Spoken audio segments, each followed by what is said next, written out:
Hay personas que arriesgan su carrera, otras arriesgan su reputación, pero hubo una mujer que decidió arriesgar su propia cordura. Ella entró a un manicomio de forma voluntaria.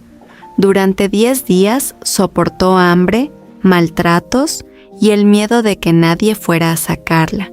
Pero había un detalle. En realidad, no estaba loca. Su nombre era Nellie Bly y estaba a punto de cambiar el periodismo para siempre.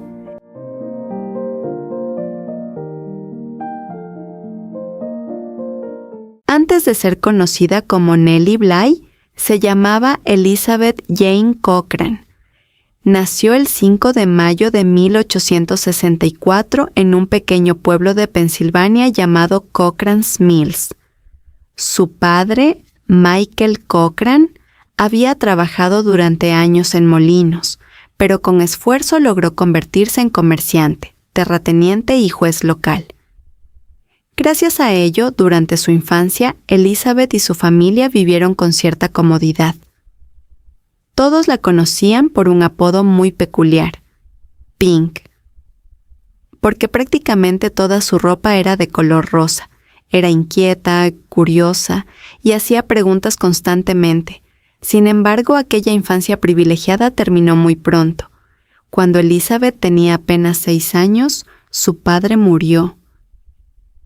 Y de un momento a otro la familia pasó de vivir cómodamente a enfrentar problemas económicos.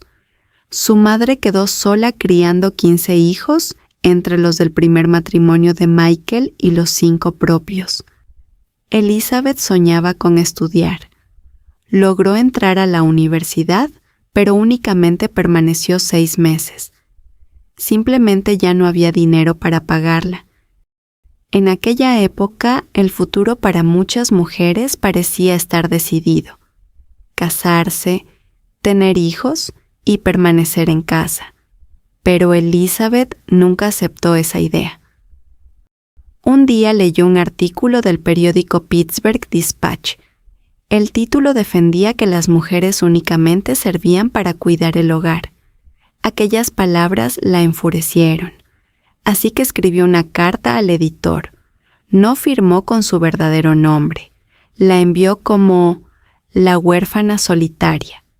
Su respuesta era tan inteligente, tan bien argumentada, que el editor publicó un anuncio pidiendo que aquella misteriosa autora apareciera. Cuando Elizabeth llegó a la redacción, en lugar de rechazarla, le ofrecieron trabajo. Tenía apenas 20 años y estaba a punto de convertirse en periodista.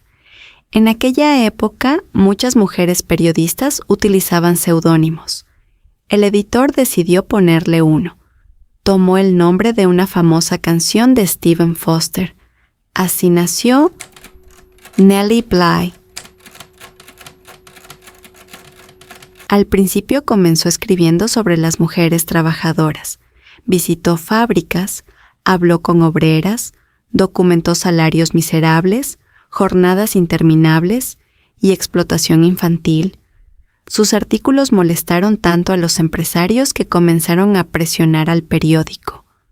La solución del editor fue sencilla: dejar de enviarla a investigar y mandarla a escribir sobre moda, sociedad y jardinería. Exactamente el tipo de periodismo que ella odiaba. Antes que resignarse, pidió convertirse en corresponsal extranjera. Su siguiente destino sería México. Llegó en 1886. Vivió varios meses recorriendo el país. Escribió sobre las costumbres mexicanas, la vida cotidiana, la pobreza. Pero también denunció algo mucho más peligroso: la corrupción del gobierno de Porfirio Díaz, la censura y el encarcelamiento de periodistas críticos. Sus escritos provocaron molestias entre las autoridades.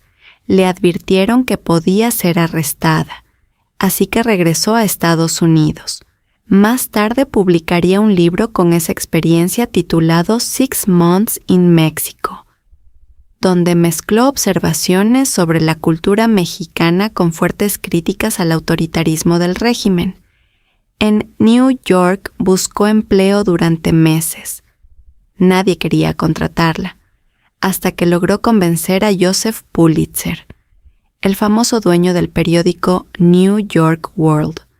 Pulitzer le dio una misión imposible: descubrir qué ocurría dentro del manicomio femenino de Blackwell's Island. Pero existía un problema: nadie podía entrar. Así que Nellie propuso algo completamente insólito: fingir estar loca. Durante varios días practicó frente al espejo, dejó de dormir, hablaba incoherencias, miraba fijamente a las personas, hasta que finalmente fue internada. Lo sorprendente es que ningún médico detectó que fingía.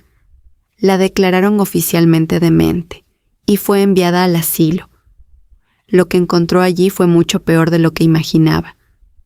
Las pacientes recibían comida podrida, agua contaminada, baños helados, golpes, insultos y castigos constantes.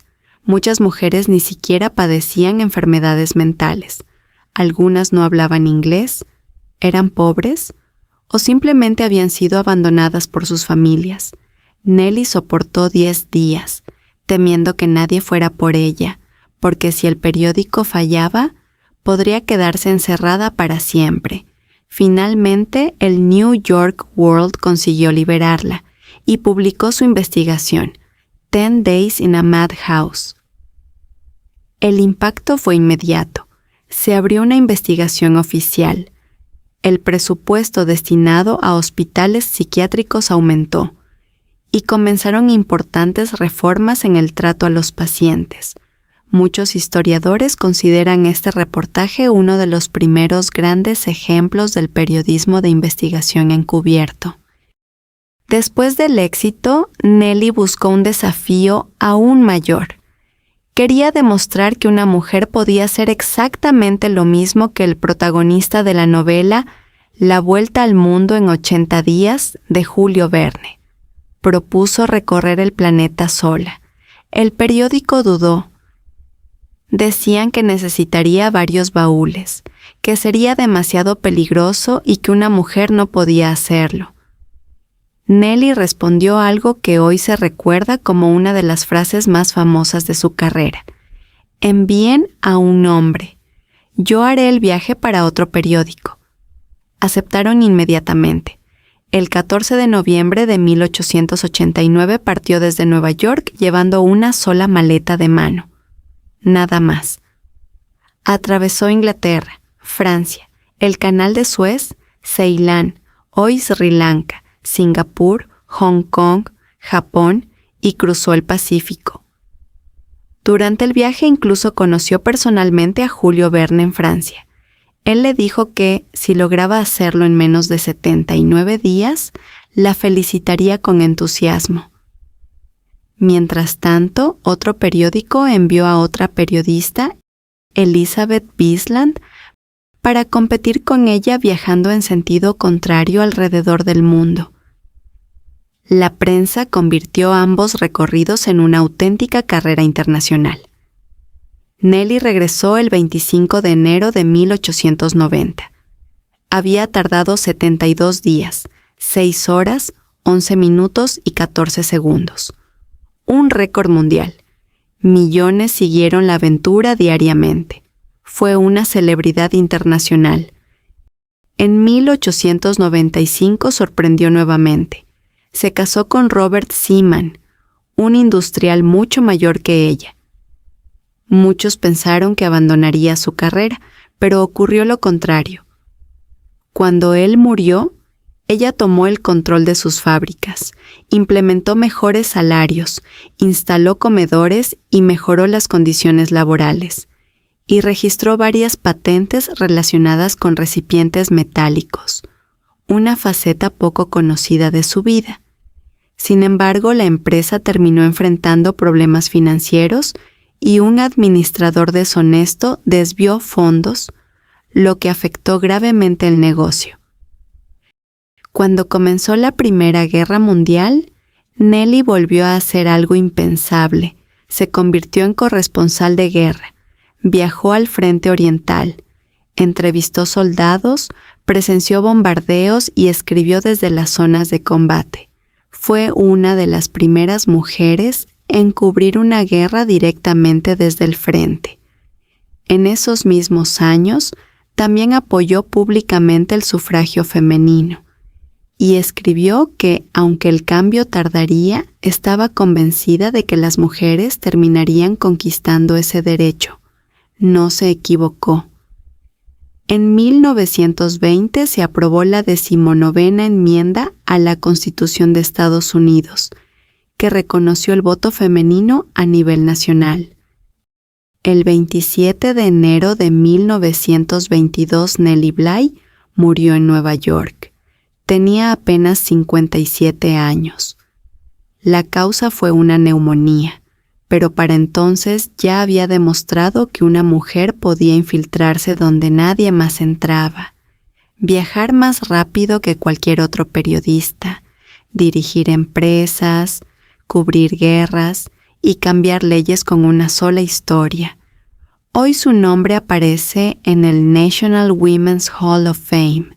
Periodistas de todo el mundo siguen estudiando su trabajo, porque antes de que existieran las cámaras ocultas, los micrófonos secretos o el periodismo moderno de investigación, ya existía una mujer que estaba dispuesta a arriesgarlo todo por descubrir la verdad.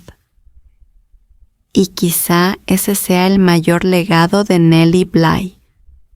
No demostrar que las mujeres podían hacer el trabajo de un hombre, sino demostrar que podían hacerlo de una forma que cambiaría el mundo para siempre.